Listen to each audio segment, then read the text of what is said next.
Hello friends, welcome to my channel Mukul Das blog. আমি আজকে আপনাদের সামনে একটি সুন্দর ভিডিও নিয়ে এসেছি। অনেক দিন ভিডিও দেওয়া হয়নি, ওর জন্য আমি খুবই দুঃখিত। কিন্তু আজকে সুন্দর ভিডিও যেটা হচ্ছে উড়িষ্যার প্রসিদ্ধ মন্দির তারিণী মায়ের মন্দির। এই মন্দিরটি খুবই জাগ্রত। আমরা যাই ঠাকুরের কাছে মানত করি না কেন, আমাদের জন্য ভগবান যেটা শ্রেষ্ঠ আছে সেটা আমাদের উপহার দেন। কিন্তু এই মন্দিরে যে যখনই মায়ের কাছে কোনো কিছু চান, উনি কোনো সময় খালি হাতে রিটার্ন করেন না। তো মন্দিরের ভিউটা খুবই সুন্দর। সব মন্দিরেই ভালো, কিন্তু সব মন্দিরের আভিজাত্য একটু আলাদা থাকে। তাই সুন্দর একটি ছোট্ট ভিডিও আপনাদের সামনে তুলে ধরেছি। ভিডিওটি শেষ পর্যন্ত দেখার জন্য অনুরোধ রইল। এবার যদি ভিডিওটি ভালো লাগে প্লিজ লাইক করবেন, কমেন্ট করবেন, কমেন্টের মাধ্যমে জানাবেন ভিডিওটি আপনাদের কেমন লাগলো। অবশ্যই শেয়ার করবেন যাতে এই সুন্দর দৃশ্যটা আরও অনেকেই দেখতে পায়। এই তারিণী মায়ের মন্দিরে আমরা কেন যে কেউই কোনো কিছু মানত করলে উনি খালি হাতে কোনো সময় রিটার্ন করেন না।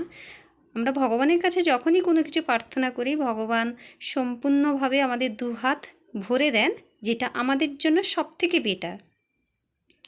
তো ছোট্ট ভিডিওটি তারিণী মায়ের কাছে যারা মানত করেন ওনারা নারিকেল দিয়ে মানত করেন। এখানে প্রচুর পরিমাণে নারিকেল দেখতে পাচ্ছ ভিউটা।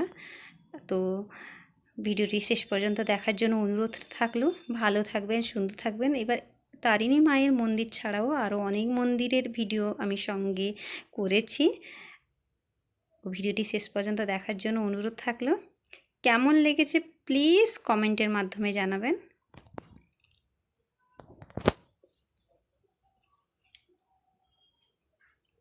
আমাদের জীবনে যতই দুঃখ থাকুক না কেন, ওই দুঃখ কথা যদি একমাত্র আমরা মন খুলে বলতে পারি ভগবানের কাছে, আর ভগবান সেটা আমাদের জন্য বেটার যেটা সেটা আমাদের রিটার্ন গিফট হিসাবে দেন।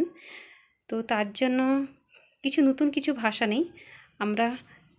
আমাদের কাছে যেমন আমরা প্রত্যক্ষ আমাদের সামনে আমরা ভাবি যে ভগবানই আমাদের কাছে সব কিছু। আমি বেশি কিছু কথা বলে ভিডিওটি আর বড় করব না।